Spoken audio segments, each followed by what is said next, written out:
capacities by which we can gain insights into higher worlds lie dormant within each one of us. Mystics, Gnostics, and Theosophists have always spoken of a world of soul and spirit that is as real to them as the world we can see with our eyes and touch with our hands. All we need to know is how to begin to develop these faculties for ourselves. No one who seeks sincerely will find barriers to achieving knowledge of the higher worlds, for initiation will find the seeker, whatever the circumstances. There is a universal law among initiates that the knowledge due a seeker cannot be withheld. But there is also another universal law that esoteric knowledge may not be imparted to anyone not qualified to receive it. These two laws form the spiritual bond that unites all initiates. In his book, How to Know Higher Worlds, Austrian philosopher and esotericist Rudolf Steiner describes the inner Very 5-star, A-tier book. Like, you have to read that book. work required for developing spiritual perception. While we perceive the physical world through our ordinary senses, Steiner states that the supersensible world can be perceived through what he calls spiritual organs of perception. These faculties lie dormant within us and can be awakened through specific exercises and practices.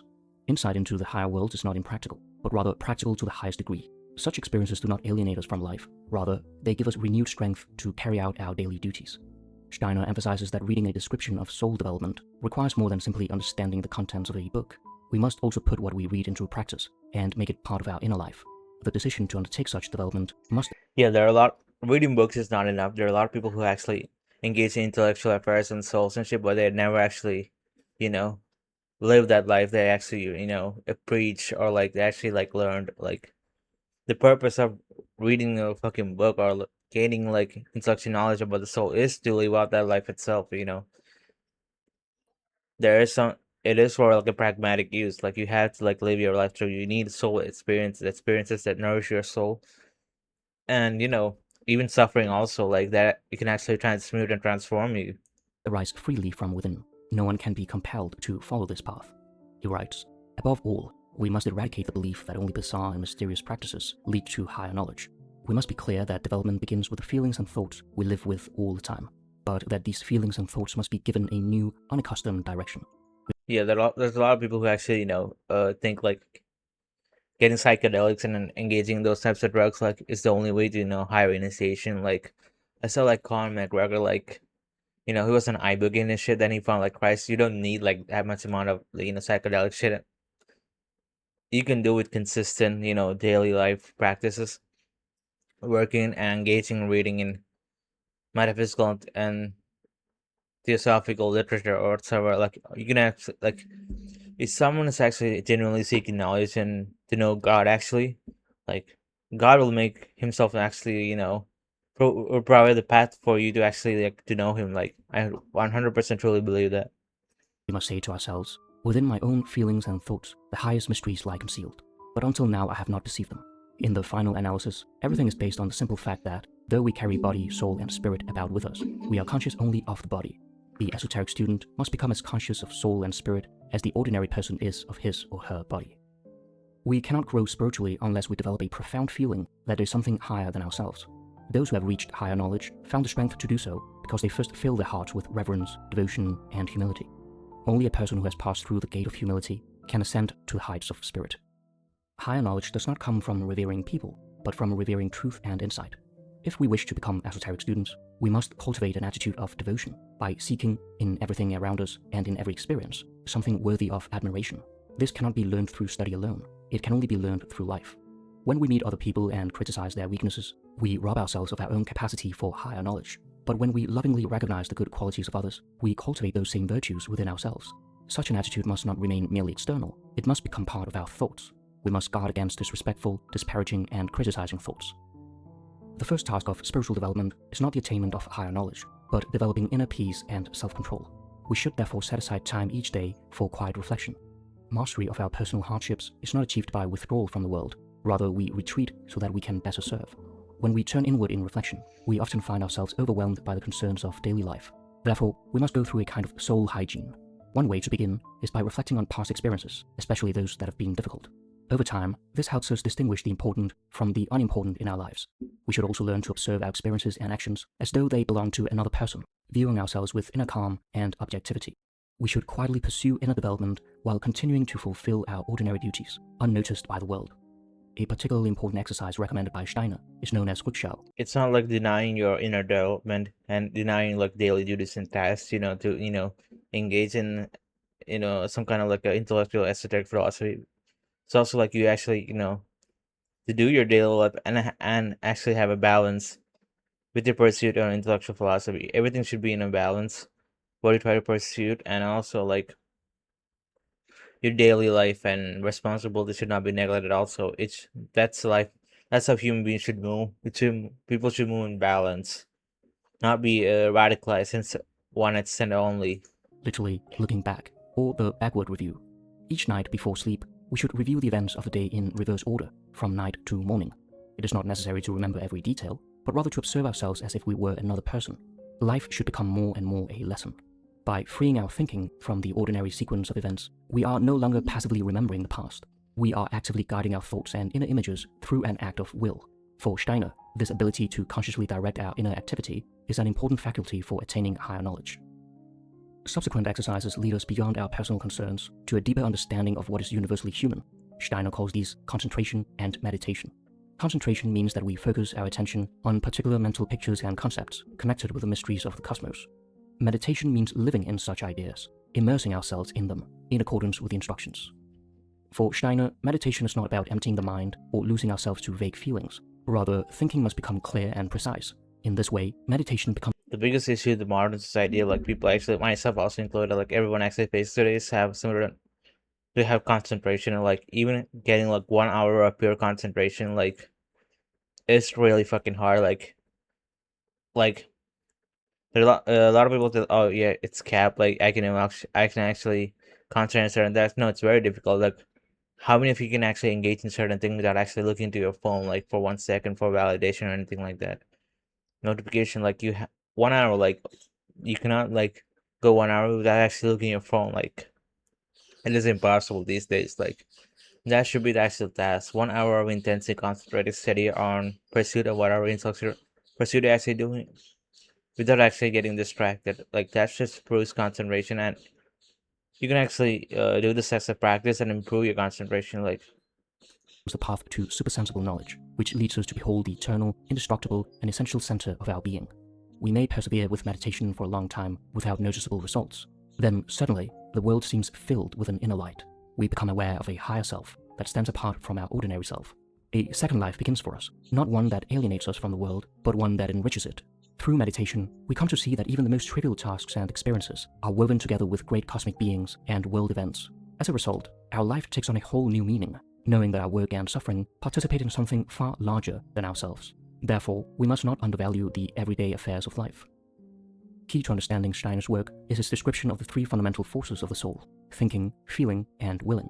Thinking, yeah, this also is analogous to Plato's tripartite soul. Like all three aspects of the soul should be satisfied in each day itself. Like, but also throughout your entire life.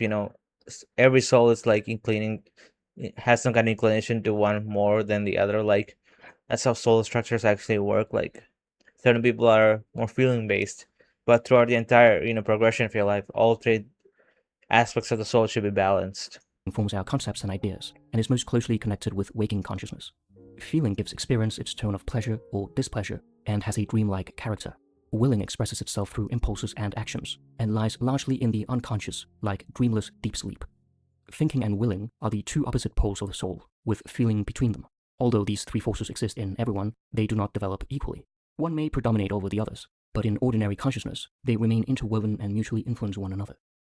According to Steiner, there are three stages of esoteric training: preparation, in which we cultivate the inner qualities needed for spiritual perception; illumination, in which the spiritual world begins to reveal itself; and initiation, in which we enter into a conscious relationship with higher spiritual beings. In the stage of preparation, we begin cultivating our lives of feeling and thinking by directing our attention to the processes of life and death. Life grows and flourishes, death withers and fades away. These two processes are present throughout nature. Instead of rushing from one sense impression to the next, we should allow these impressions to remain with us, becoming inwardly completely still, and attending to the thoughts and feelings they awaken in the soul. We should not try to determine what things mean with a speculative mind, but should let things themselves tell us their meaning. Whoever repeatedly contemplates the processes of growth and flourishing will feel something faintly resembling the sensation of watching the sunrise. Processes of withering and dying, on the other hand, produce an experience comparable to watching the slow rise of the moon. Cultivated through practice, these two feelings can lead to the most significant spiritual effects. The calm cultivated in meditation gradually transforms our everyday life. We become more peaceful, less prone to fear, anger, and impatience, and increasingly learn to guide ourselves instead of being tossed about by external influences. Students of occult or hidden knowledge must also direct their attention to the world of sounds, coming from animals and human beings. We should immerse ourselves in this otherness, uniting our feelings with the pleasure or pain expressed in the sound, regardless of whether it is agreeable or disagreeable to us. Gradually, we acquire the faculty of merging, as it were, with the being that produced the sound. In time, nature begins to whisper its secrets to us through its sounds, and we begin to hear not only with our ears, but with our souls. Particularly important on the path to higher knowledge is learning to listen to other people when they speak. We must quiet our own thoughts and feelings and refrain from immediate agreement or disagreement. Instead of rushing to express our own views, we learn to listen patiently and suspend judgment, remembering that where we have already formed a conclusion, we cannot learn anything. When these exercises are practiced regularly, the perception of what Steiner calls the inner word awakens. He writes, "Truths are gradually revealed to us out of the spiritual world. We hear ourselves spoken to spiritually. All higher truths are attained only through such inward prompting." In the stage of illumination, It's also known as doing your inner work and inward seeking. It can only be done through intense spiritual progression, uh, with balance to your daily duties, and also with engaging in intellectual pursuit of knowledge of higher worlds itself. Steiner proposes meditative exercises that slowly awaken spiritual organs of perception. We begin by observing stones, plants, and animals. The stone has a form. The animal also has a form. The stone stays peacefully in its place. The animal changes its place. It is instinct or desire that moves the animal to change its place. Instincts are also served by the animal's form. Stones, on the other hand, are shaped by a force that is without desire.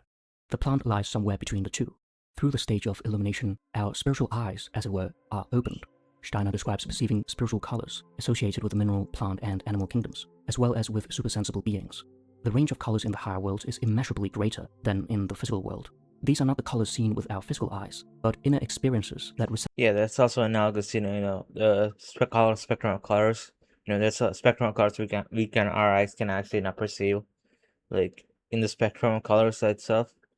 So that itself is also like indication of there's a higher world, higher perception of things. Like there are colors we aren't even familiar with. That's why at higher worlds are much is gonna be million times better than say heaven, or million times better than physical reality or world, because there are new perception of colors and shit. Like that's why every soul is actually drawn to God itself, at heaven itself. Like for theosis, like there's a reason like that. It is on a different level, astonishingly beautiful. Like maybe a soul has memory of it. resemble the impression particular colors make on us. For Steiner, the spiritual world is not an ethereal or transparent replica of the physical sense world. It has its own forms and is perceived in a fundamentally different way. We must remember this if we wish to develop true spiritual perception, or else we would be confused in the worst way. Steiner gives us a simple exercise that, when practiced with the right attitude, can have profound effects. We hold in our hands a small seed from a plant and carefully observe its physical properties. Then we think, this seed, if planted in the ground, will grow into a complex plant. We visualize this plant. Then we think, what I now visualize in my imagination, forces of earth and light will later in reality draw forth from this small seed. But if it were an artificial seed, no matter how perfect it looked, it could never grow into a plant. From this, we arrive at a deeper thought. Within the seed already lies concealed what, as the force of the whole plant, later grows out of it. The artificial copy of the seed has no such force. Yet, to my eyes, both seeds look the same. Therefore, the real seed contains something invisible that is absent in the copy. Thought and feeling should now focus on this invisible reality. We imagine that this invisible force will one day become the visible plant, whose color and form we will be able to see before us. We should hold the thought, the invisible will become visible. If I were unable to think, then what later becomes visible could not announce itself to me now. As far as our physical senses are concerned, an entity comes into being with birth and passes away with death. But this is only because the outer senses cannot perceive the hidden spirit. For the spirit, birth and death are merely transformations. If someone has any doubts or some metaphysical realities of the world, like, or some kind of like the atheist monkey brain thinking, like, you can actually take psychedelics and actually like no, there is an higher amount of walls and structure and order. There's some kind of like a metaphysical, spiritual aspect actually going around in this world. Like you can actually come to the conclusion by trying like psychedelic drugs, like even atheists itself, like you don't have to come to the contemplation of God, but there's a spiritual reality to the things. Like there's an individual, invisible spiritual reality to things you can actually not perceive in the current physical reality. Like I thought this area is you actually try psychedelics. Whatever we think during meditation must also be felt with intensity and experienced peacefully. Steiner emphasizes that we must remain clear-headed and down-to-earth at all times to avoid falling into daydreaming. The slower path of inner discipline is the safest and most reliable. Steiner writes, pursuing a path of esoteric training should never lead to any sudden change in one's life situation. If we want real results, we must have patience. We must be able to stop the exercises after just a few minutes and continue with our daily work as usual. Yeah, it's not some kind of like a sudden spiritual illumination or sudden like changing in our life. That can actually happen through some kind of miracles, but like usually inner work is done through doing your daily activities. It's so fucking boring. Like inner work, patience, and all kinds of virtues, confidence, making peace with being lonely. Like a lot of like hard things in life actually like takes much patience and reverence, and also like continued persistent on the goals you want to actually achieve. That is your inner work. Like things actually do for yourself, not in front of a camera, or like not in front of anyone. Like when you're alone in a room, the intellectual pursuit of whatever you actually want to achieve in life, that and being persistent to it. So that is your inner work actually, and that like directly contributes to the soul, your spiritual soul. Even if you don't have any religion or anything, like that directly contributes to your soul experiences. We must not let the thoughts of our exercises mingle with our work. Whoever has not learned to wait in the noblest and best sense of the word is unsuited to esoteric work and will never achieve results of any real value.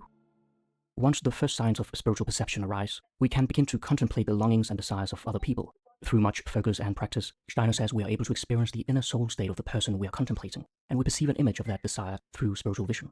Before attempting this, we must work sincerely on our moral character, letting go of any desire to use spiritual knowledge for personal advantage, and resolving never to use any power gained over others for selfish or harmful purposes. For Steiner, the golden rule of the occult sciences is, for every step you take in seeking knowledge of hidden truths, you must take 3 steps in perfecting your character toward the good. Initiation is the third and final stage in attaining higher knowledge. It bestows upon us knowledge and abilities that would otherwise be acquired only after many incarnations. The trials of initiation arise naturally once the soul has practiced the earlier exercises correctly. The first trial is known as the fire trial. Through a process of spiritual burning away, the student begins to perceive qualities previously veiled from his or her physical senses. An occult script is then revealed, expressing the secrets of the supersensible world beyond the limits of ordinary language. Through it, one learns to read the spiritual laws expressed in nature. The second trial is the water trial. Here, we can no longer be supported by outer circumstances, just as we lose the ground beneath our feet when swimming in deep water. We must discover our duty by reading the occult script.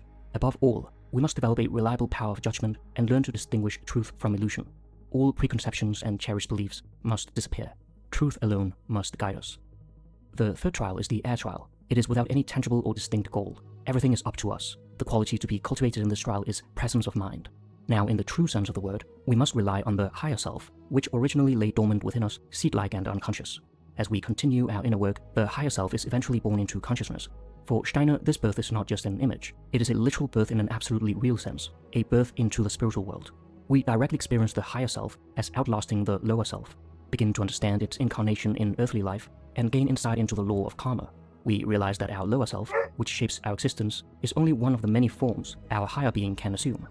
From this point on, we become able to recognize different degrees of human development. According to Steiner, those who have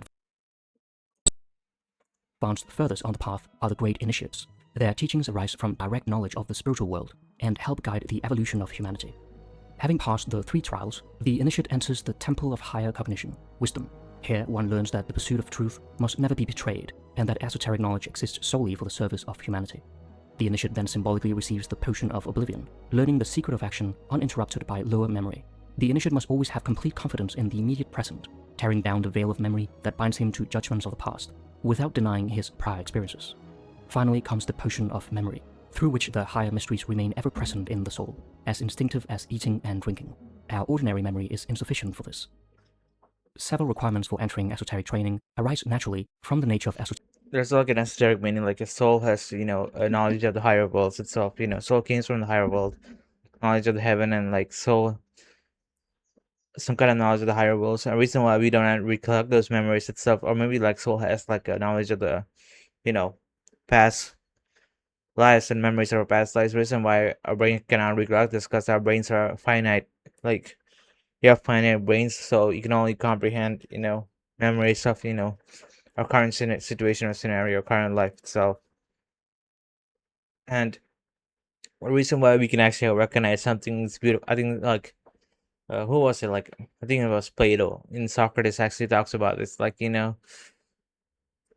like our human body can perceive beauty because the soul has knowledge of the ultimate beauty itself. That's why, humans are drawn to beauty. Like someone's good looking, like we are actually drawn to it because our soul has knowledge of the higher soul has knowledge of the beauty of itself. It's also known as the ladder of love. Like, there is like uh Plato calls this like a form of love itself, like ultimate form of the representation of love itself, and our soul is actually seeking towards that. Like, so I'm sorry, so ultimate representation of beauty itself. Like, and our soul can recognize that. That's why, and the glimpses of this beauty is actually present in our physical reality. That's why we are attracted to beauty always. Like, and the soul can recognize, beauty and always moves towards the beauty. That's the philosophical and esoteric explanation. Esoteric knowledge itself. None of these requires complete perfection. We need only strive towards that goal. It is our attitude and our will to begin that are important. We must strive to improve our physical and mental or spiritual health. Esoteric schooling does not exclude unhealthy people, but demands that they have the will to lead a healthy life. For Steiner, this means above all warding off harmful influences. We should also avoid all exaggeration or one-sidedness. Another requirement is that we feel ourselves to be a part of the whole of life. For example, we will look upon criminals differently. Rather than judging them, we will contemplate our common humanity and think, I am a human being just as this person. Perhaps it was only my upbringing and the circumstances of my life that spared me this fate. It is then but a small step to realize that, as members of humanity, we are jointly responsible for everything that happens. But this insight should not be immediately translated into political agitation, but calmly cultivated in the soul, where it will gradually express itself in our actions. True reform begins with ourselves, merely demanding social or political. They actually, like, the purpose of every fucking human being, like, is for self-knowledge for yourself, to know God, actually, God, how to live a successful life, but also, like, doing something in our life that can actually benefit the whole of humanity, like, or your society or your community in general. Like, it should, like, everything you actually do, like, should actually benefit, your community or society. Like, that's what the intrinsic purpose of human beings is. It should be altruistic in nature. Like, it should, like, benefit someone. Like, and there's a lot of, like, good karma. So as I say, people who actually, like, dedicate their life for helping people. Like, change on the basis of such insights is fruitless. It is easy to say how others ought to be, but students of esoteric knowledge must work in the depths rather than on the surface. Politicians generally know what to ask of others, but rarely ever talk about asking anything of themselves. In the soul world, thoughts and feelings affect one another just as physical objects interact in the sensory world. Until we become fully conscious of this, it is difficult to believe that entertaining a wrong thought can have as devastating an effect on the other thoughts that animate our inner world as a bullet shot blindly from a rifle has on things it hits in the physical world. We should recognize that when we hate our fellow human beings, it is just as destructive as when we physically strike them. This brings us once more to the insight that anything we do for our own improvement benefits not just ourselves, but also the world. The world benefits as much from pure feelings and thoughts as from good deeds. Esoteric training rests on the conviction that our true nature is found within rather than without. Its very foundation is the recognition that we are spiritual beings. As esoteric pupils, we should remain attentive to the needs of others, developing what Steiner calls the spiritual scales, a heart open to the world, balanced by inner firmness and unshakable endurance. In the higher worlds, love is the only motivation for action. We should therefore learn to find satisfaction in carrying out our duty. that's why, in the Christian paradigm, God's essence, like, God itself is love. It's not God, it's loving. It's God identifies himself as love itself, the true source of love and the nature of love itself. His essence is love. So that even, like, gives more credit. It gives more explanation to the Trinity. Like, God, ultimate nature of God is, like, shared love. That's why there are three persons outside the physical existence and creative world. Like, so, like, God's essence is love. So since we human beings are created in the image of God, like, we are inclined and directed to be loving. Like, themselves. when you're loving, you're more God-like. Like, you're more Christ-like, as you say. Rather than in the external results they produce. Finally, we must develop gratitude. Our very existence is a gift from the whole universe. We owe much to nature and to countless other people. grateful thoughts such as these must become second nature for those engaged in esoteric training. These requirements must become a way of life. Esoteric knowledge is not merely a matter of inner belief, but must find expression in our daily conduct. Steiner describes several spiritual organs of perception, called lotus flowers, located in different regions of the human being.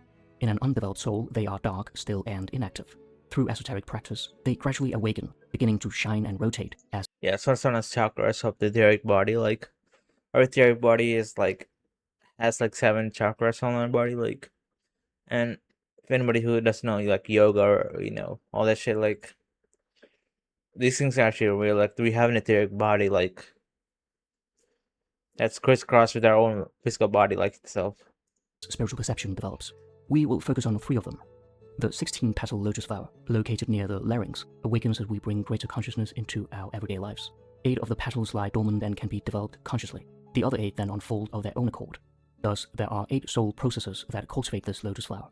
We are asked to pay close attention to the mental images we acquire, making sure that they reflect the outer world rather than false ideas. Thinking, speech, and action must become deliberate and purposeful, and we should avoid behavior that disturbs those around us, instead seeking to live in harmony with our surroundings. The remaining 4 soul processes are to cultivate a balanced rhythm of life, avoiding both haste and laziness, to connect our ordinary duties with humanity's great ideals, to learn from every experience, allowing mistakes to become opportunities for wisdom, and to practice regular self-reflection. The more we are harmonized with events in the outer world, Self-reflection and actually like observing yourself can actually like find a lot of inconsistencies and hypocrisies in your own life itself, and it gives you an idea of what to actually cut off, what to actually do in life, how to progress in life. You just have to self-reflect and observe the things you actually do in your life. the more quickly this spiritual organ develops. Truthfulness, sincerity, and honesty nourish it, while lying, falsity, and insincerity destroy it. As this lotus flower awakens, thoughts are perceived as living forms. A vengeful thought, for example, appears arrow-like and jagged, whereas a kind thought often has the form of a flower beginning to blossom. Thoughts that are firm and meaningful are symmetrical and regular, while confused or unclear thoughts have wavy, almost frizzy outlines. The 12-petal lotus flower, near the heart, is developed through 6 supplementary exercises, which are further elaborated in Steiner's book, An Outline of Esoteric Science. He makes clear that all concentration, meditation, or other exercises are worthless, in a certain respect actually harmful, if life is not regulated with these 6 exercises. The first exercise is the control of thoughts. We must develop clear thinking, in which each thought follows logically from the last, and free ourselves from the will-o'-the-wisps of thought, even if only for about 5 minutes a day. During this brief time, we set aside all thoughts concerning our ordinary life, and instead become masters of our own thinking, giving it direction and purpose from within. For this exercise, we choose an ordinary object, such as a pencil or a needle, and focus entirely upon it. A simple object requires thinking to become active through its own effort, whereas an interesting object tends to carry the thinking along. This exercise also gets rid of a lot of brain fog and all the cloudy brain. Like all of this comes from concentration. Also, like this exercise itself is an antidote to a lot of what do you say? Uh, what's that word? Like procrastination. Like it's an antidote to procrastination. Like focusing on one idea clears your mind of a lot of fucking distractions and fucking shit, and actually like help you to actually continue to your task and start your task as you want to do. Through its many associations. The aim is to train thinking to hold its attention firmly on a single object and exclude all unrelated thoughts. We might It's ultimately increasing your concentration also. ask, what materials is the pencil made of? What is it used for? When were pencils invented? And so on. The important thing is that our thoughts remain focused on the object. Again and again the mind will wander, and each time we need to return our attention to the object. Some questions we might be able to answer, while others we will have to look up later. This sounds easy, to do, but actually doing this for like 5 minutes will show you how fucking like weak-minded and out of concentration you actually are. Like, we should make notes on our findings afterwards. Gradually, our attention, which before flitted without notice from one subject to the next, becomes steady and subject to our conscious control. Eventually, we will have answers to most of the questions, and we can move on to another simple object. Our thinking becomes clearer and more objective, our concentration improves, and our interest grows. This not only helps us to reduce overthinking and anxiety, but also makes genuine freedom possible. When thoughts grasp us, we are not free. When we grasp them through our own being, we are. Through this inner effort, we can isolate pure thinking from everything else in our soul life. Such thoughts are, by their very nature, supersensible entities. When the soul unites with these pure thoughts, it experiences itself beyond the physical body. For Steiner, this is one of the first genuine supersensible experiences. The attainment of higher knowledge must take its starting point from the realization that thinking is the highest of the faculties we human beings possess in the physical world. No feeling and no enthusiasm on earth can compare with the sensations of warmth, beauty, and exaltation that are enkindled by pure, crystal clear thoughts relating to higher worlds. Our loftiest feelings are not the ones that happen by themselves, but the ones achieved through strenuous and energetic thinking. The second exercise is the control of actions. As esoteric pupils, we must be accustomed to obey our own commands. We choose a simple action that we would not normally perform and make it our duty to carry it out every day at a specific time. It could be watering a plant, turning a light switch off and on, or doing push-ups. The action itself is unimportant. What matters is strengthening the will by carrying out what we have resolved to do, as well as restraining ourselves until the time has come. As this habit becomes established, we can add more such self-imposed actions, as long as they remain compatible with one another. In this way, we gain mastery over our will and learn to transform intention into action. The third exercise is equanimity, or the control of feelings. We must develop a certain degree of calmness in relation to the fluctuations of joy and sorrow, pleasure and pain. This can easily be misunderstood. It does not mean we should suppress our feelings or become indifferent to others. It's just like it's what's saying, like you should approach your problems in your daily life from a neutral standpoint. Like if you're on the joy, you're on the higher wave of things. If you suddenly become depressed, that dip is gonna be crucial to your life. Like it's gonna take a lot of emotional energy out of you. So it's much more important to actually approach everything from a neutral perspective. Like any problem, like any situation in life, like you should approach from a neutral standpoint, not like always being higher emotions or always being joyous, always being like depressed. Like all those things can actually like consume a lot of emotional energy, like make you so fast tired and so fast like depleted. The joyful we should rejoice, with the sorrowful we should. And it also consumes your will energy. Like throughout the day, you only have your will energy is not unlimited. Like you can be strong willed only for 80% of the day. Like it actually goes down. Like much more important to actually is actually like you know conserve your will energy and prioritize what you should actually put that energy into. Like it's very much important, or you'll be depleted. Like will is not unlimited, and it should replenish each day also. Grieve. Rather, we should experience our feelings fully without being ruled by them. We gain mastery over our feelings by learning to consciously guide their expression, rather than react impulsively. If we practice this honestly, we become more, not less, sensitive to both joy and sorrow. At the end of the day, we may briefly write down the feelings that affected us most strongly, in order to become more aware of them. The fourth exercise is tolerance, or positiveness. This combines both thinking and feeling. Just as the sun shines on both the good and the wicked, so too should we not withdraw our understanding and sympathy from anyone. When we meet adversity, we should not indulge in negative judgments, but accept the inevitable and try as best we can to turn it to the good. Steiner illustrates this with a Persian legend in which Christ and his disciples pass a dead dog. While the disciples turn away in disgust, Christ admires the animal's beautiful teeth. This positiveness should not be confused with denying the bad, the false, or the ugly. Rather, we should not let them prevent us from finding the true, the good, and the beautiful wherever they are present. It ultimately lends transmutation of pain into to hope. Like we should never lose hope in itself in life. Everything can be transmuted. The pain itself can be transmuted. To things like there's beauty in the most gruesome thing ever. Like, and we should never stop being hopeful. When you stop being hopeful, that's when life all gets over. Like that's when uh it's okay to be not being hopeful at some point in our life, at lowest points in your life, but there has to be a hopeful element to our entire life, like even to the hardest moments. Like 100% God recognizes the fact you're hopeful, and actually you're hopeful in Him. Fifth exercise is open-mindedness, faith, or trust. This develops our thinking and willing. For the esoteric student, the thought, "I have never heard that, so I do not believe it," should entirely lose its meaning, for such an attitude prevents progress. Instead, we should strive to learn something new from every person and every experience. This does not mean disregarding our past experiences. They should still guide our understanding of the present. They form one side of the balance. On the other side, we must cultivate openness to new experiences and the possibility that they may contradict what we previously understood. Finally, the sixth exercise is inner harmony, which is achieved by practicing the 5 exercises, so that harmony between the thinking, feeling, and willing arises. As we keep consistent with our practice, we awaken the 12-petal lotus flower, which allows us to perceive the feeling tone radiating from thoughts and living processes as forms of soul warmth and soul coldness. Everything growing and maturing radiates soul warmth, while everything passing into decay radiates soul coldness.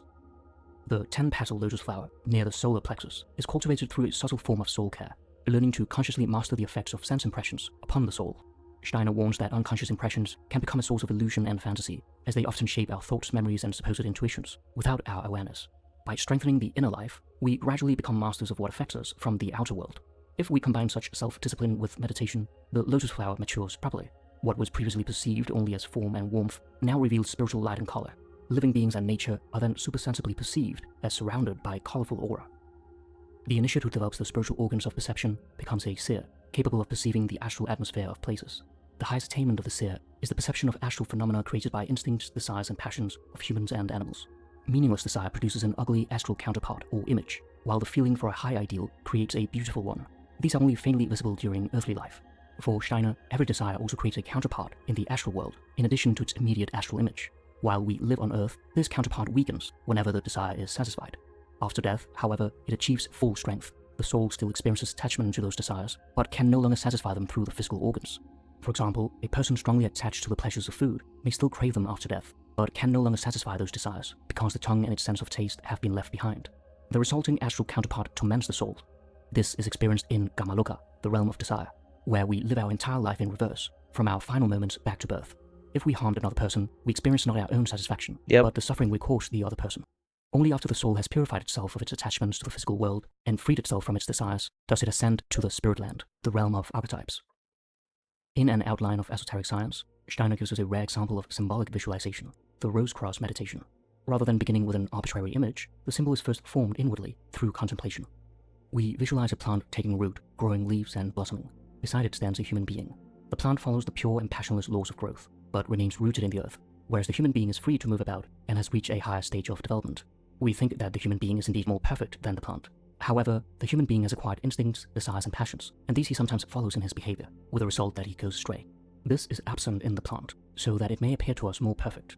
We then visualize the green sap of the plant as the expression of the pure, passionless laws of growth, and the red blood that flows through the human veins as the expression of instincts and passions. However, because we have a soul and are capable of spiritual development, something lower in these passions may be destroyed and reborn on a higher plane, so that human blood becomes the expression of purified and cleansed passions. I now imagine a red rose and say to myself, in the red rose sap, I see the color of the green plant sap transformed into red, and the red rose, like the green leaf, follows the pure, passionless laws of growth. The red rose therefore becomes for me the symbol of blood expressing purified and cleansed instincts and passions. I now let these thoughts come to life in my heart and feelings. A feeling of bliss may come over me as I contemplate the pure and dispassionate nature of the growing plant. A solemn feeling as I reflect that higher perfection has been purchased through the acquirement of instincts and desires. And finally, a feeling of liberating joy when I contemplate the red blood that can become the bearer of inwardly pure experiences, like the red sap of the rose. We then transform these thoughts and feelings in the following symbolic image. I imagine a black cross, symbolizing the destroyed lower instincts and passions, and at the point where the arms of the cross intersect, I visualize 7 red, radiant roses arranged in a circle. These roses symbolize for me a blood that is the expression of passions and instincts that have undergone purification. Such a symbolic visualization should be called forth in the soul through a visualized memory image. It has a soul awakening power if we surrender to it in inward meditation. We must exclude all other thoughts. Only the rose cross is to hover before the soul as intensely as possible, and we should maintain this immersion for as long as possible.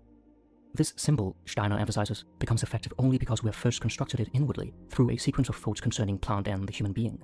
If adopted merely as a picture, without the preparatory thoughts, it remains cold and far less effective. Outside meditation, we should occasionally reconstruct the image through the thoughts and feelings that gave rise to it, so that the inner feeling does not fade. The rose cross does not represent anything found in the sensible world, and that is precisely why it can awaken powers that lie within the soul. Although its individual elements come from nature, these elements alone do not awaken higher faculties. Their power lies in the way they are united into a single symbol, a combination that has no counterpart in the outer world. It is a symbol of human development as it proceeds in the world, the human being's victory of the higher, purified nature over the lower. There are many dangers connected with the ascent to the higher worlds. Whether we are aware of them or not, we must realize that forces hostile to life exist. We likewise learn to use certain forces and beings imperceptible to our physical senses. The great temptation will be to use these forces for our own selfish, forbidden ends, or to use them incorrectly out of an inadequate knowledge of the higher worlds. However, as long as we follow proper esoteric training, we need fear no danger, even though we may undergo experiences whose power and greatness exceed anything we can imagine. Above all, we must avoid any disharmony between our higher experiences and the events and demands of our everyday life. Our work is wholly here on Earth, and if we evade our earthly tasks and try to escape into another world, we can rest assured that we will never achieve our goal. Yeah, you cannot run away from your problems because they are your problems. Your problems will always be after you. Like, there's no escape from your problem. Like, even if you, God forbid, uh, tie a rope and, you'll still reincarnate with the same problems. Like, there's no escape. Your problems are your problems. Wherever you go, they'll always chase you. Like, and you should, like, not run away from problems. Actually, like, face your problems and solve them. That's how you spiritually grow. Like, that's how you physically grow also, mentally grow also. Our task is the transformation of the Earth. Therein lies the only reason for seeking higher knowledge. The Earth as we know it with our senses depends on the spiritual world, and this means that we can truly work on the Earth only if we share in those worlds where creative forces are concealed. Yep. This realization should be our only motivation for wanting to ascend to higher worlds. Those seeking initiation must cultivate courage and fearlessness, seeking out opportunities to strengthen these virtues. As we penetrate the higher mysteries, we encounter realities ordinarily hidden from the illusions of the senses. It is a blessing that we do not perceive them before we are ready, for they would deeply disturb us. As students of the occult, we must learn to bear these sides calmly, reminding ourselves that all fear is useless. I must not let it take hold of me. I must think only of what is to be done. Esoteric knowledge must never be sought for personal gain. Steiner writes, "Every insight that you seek only to enrich your own store of learning and to accumulate treasure for yourself alone leads you from your path. But every insight that you seek in order to become more mature on the path of the ennoblement of humanity and world evolution brings you one step forward." Only when knowledge becomes a means of serving humanity can we call ourselves genuine seekers after higher knowledge. Steiner summarizes this principle. Every idea that does not become an ideal for you kills a force in your soul, but every idea that becomes an ideal for you creates forces of life within you. We spend roughly 1/3 of our lives asleep, but our soul lives and acts uninterruptedly in the higher worlds. For Steiner, it is important to become as conscious of what we observe in our dreams as we are of what we observe in waking life. We must then learn to carry this consciousness of dream observations into our ordinary waking state. As more experiences emerge from unconsciousness, our periods of unconscious sleep become shorter.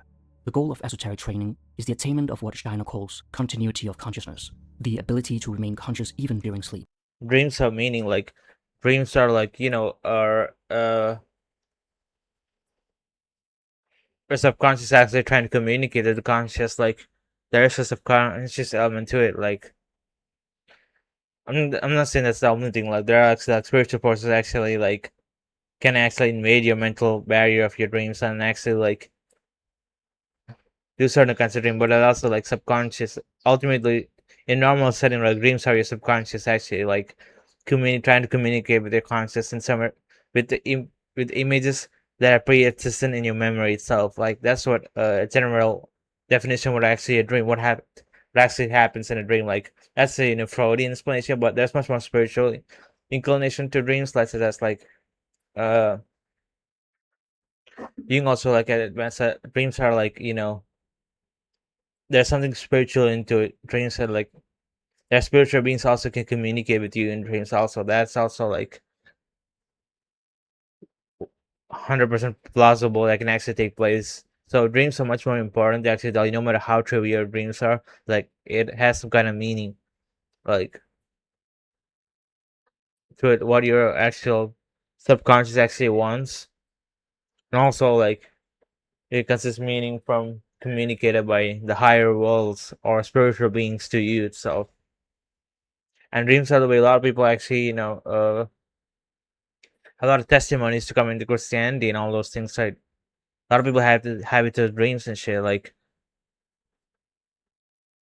and a lot of people have those testimonies. So, Christ appearing in their dreams or whatsoever. So dreams are much more important than it is as something that divine beings also used to communicate with you, or maybe God used to communicate with you. Like, everything in your dreams has meaning.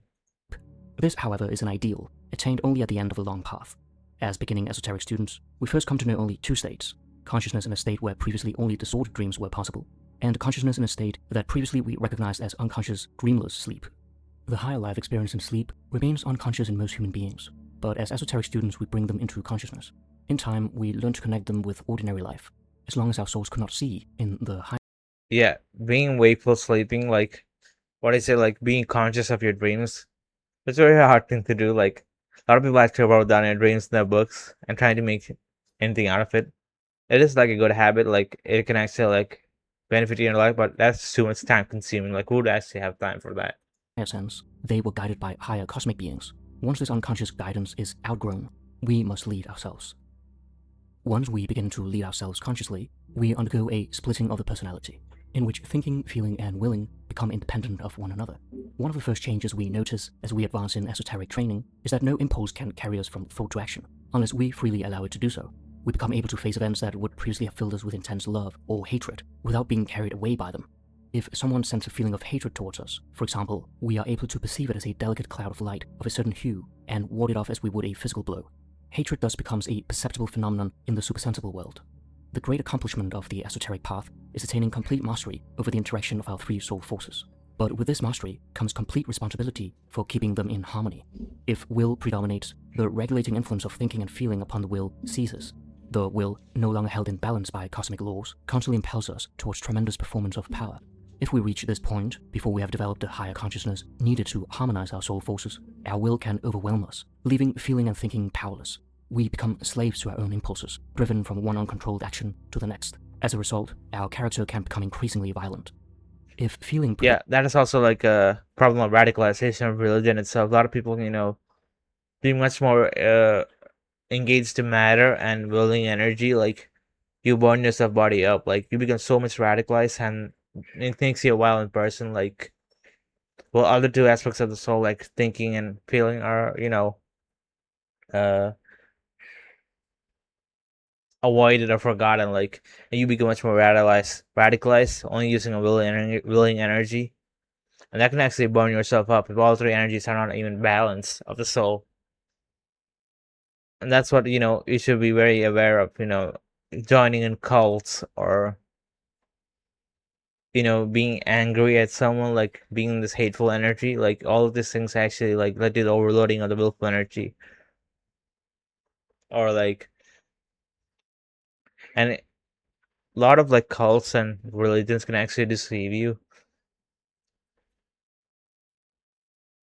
Like either religion actually like points to saying that whatever you do in your earth itself is super unimportant, but you should like only exist to exist to only like contribute to their cause of their own religion or god of the religion itself. That is not a true religion. Like, we are inclined to be more loving. We're inclined to self-knowledge. We're inclined to be altruistic and help others and achieve our purpose on earth itself. Like, we're inclined on self-knowledge. We're inclined on you know maturing in a progressional way, like that actually beneficial to others.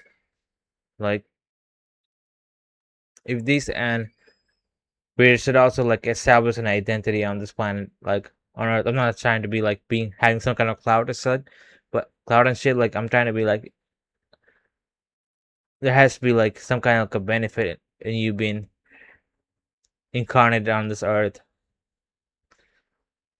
and contributing to the society as a whole from an altruistic perspective. And that requires itself identity, like,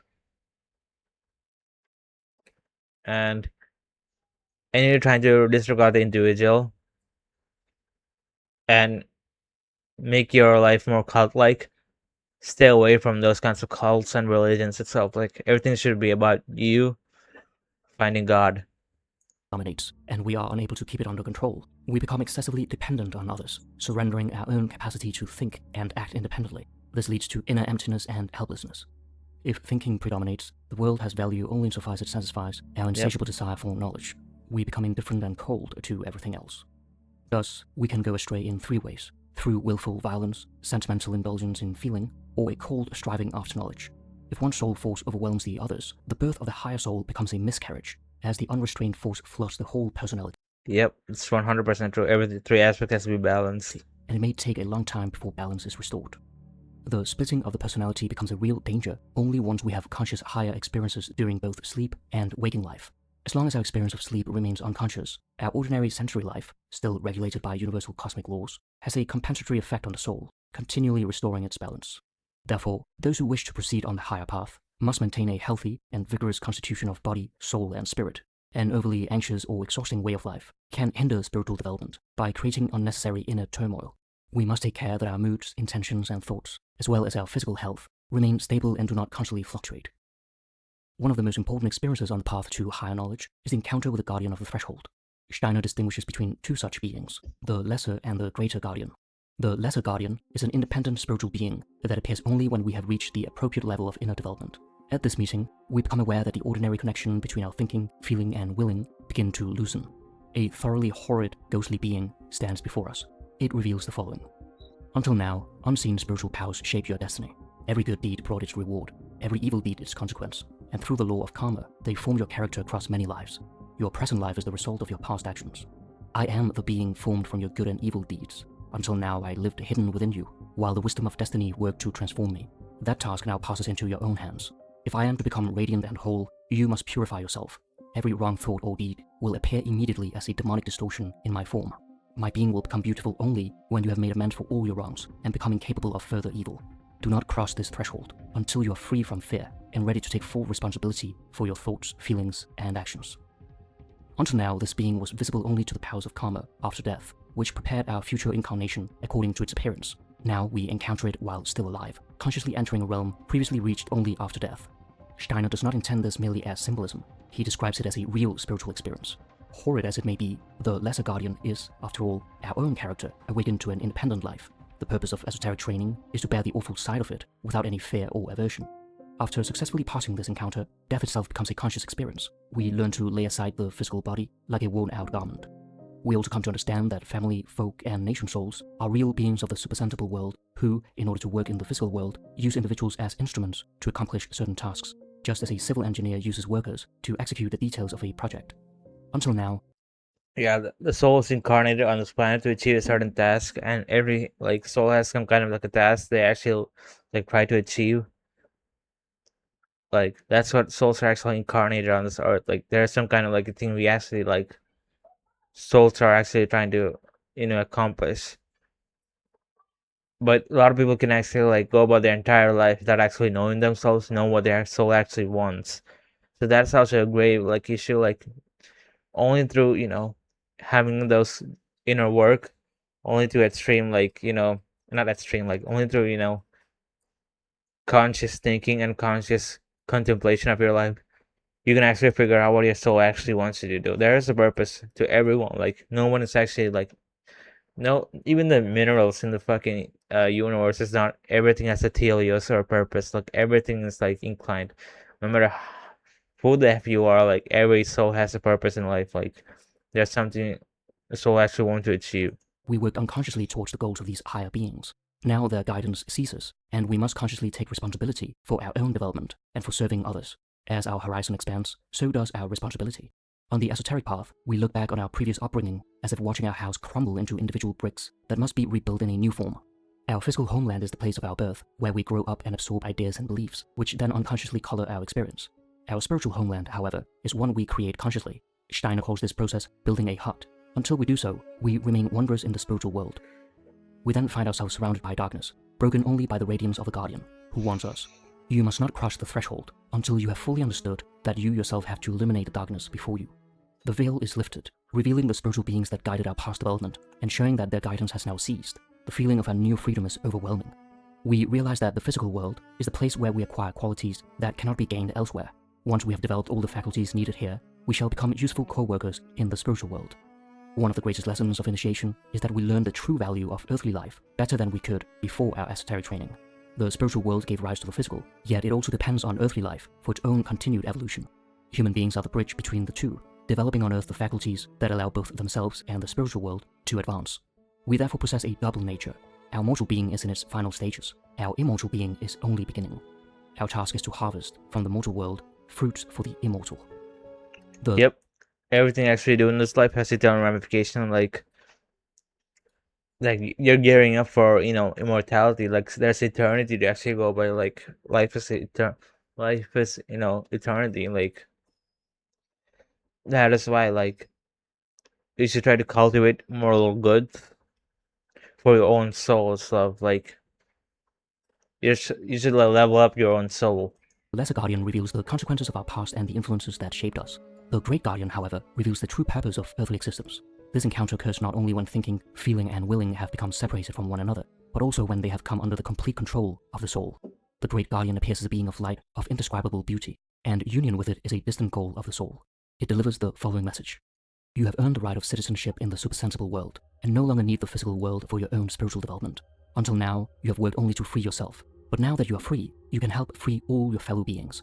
You could enter the spiritual world now, but then you would have separated your destiny from that of humanity. You are bound together with all human beings, and the powers you have gained through humanity must be shared with it.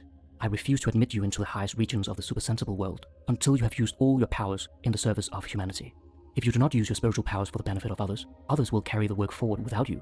The higher supersensible world will continue to evolve, but you will be left behind. If this is your choice, then yours is the black path. But those from whom you separate yourself tread the white path. The temptation of the black path is the greatest we can conceive of, because it fully satisfies the ego's desire for personal salvation. Those who seek only their own liberation while abandoning their responsibility to humanity will almost certainly choose this path, even if a premature ascent into the supersensible world means that humanity will continue its evolution without them. The white path, by contrast, asks us to sacrifice our own salvation in order to continue serving humanity. Which path we choose depends on whether we have overcome selfishness and are willing to dedicate our abilities entirely to the good of others. True esoteric teachers, therefore, do not teach personal salvation as the ultimate goal. They teach us to develop our abilities so that we may serve the spiritual progress and liberation of all beings. Yep. It's not about, it's not about you and, your personal salvation. It's about raising other people up. Like, journeys, the friends we made along the way. It's about raising people up, bro. Like, it's not you alone. Like, you should also, progress, but you should also help other people to progress. That's what it's all about. Humility and selflessness form the moral foundation for all genuine spiritual development. Nevertheless, they reject no one, for even the most egoistic can purify themselves. The task of the white occultist is to keep us from the supersensible world until we are ready to enter it with a will dedicated to selfless service. By ascending into higher worlds, we come to understand the redemptive work taught by the Buddha and exemplified by Christ. Humility and compassion frame the entirety of how to know higher worlds. At the beginning of the path, we are instructed to enter the gate of humility. At its culmination, before the Great Guardian, we are called to place our spiritual powers at the service of the world through selfless love. This deeply Christian bodhisattvic character is perhaps the most essential aspect of Steiner's teaching. Spiritual development does not end with self-realization, but rather with self-transcendence. Inner experience is the only key to the beauties of the outer world. The world around us is filled everywhere with the glory of God, but we have to experience the divine in our own souls before we can find it in our surroundings. Yep. Read Steiner's book on, like, on the higher attainment of worlds. Like, it's a pretty amazing book. Like, it actually help you to, to get understanding of the soul structure and how the soul actually works and what is inner work and inner work development. So that's about it. See you guys in another one.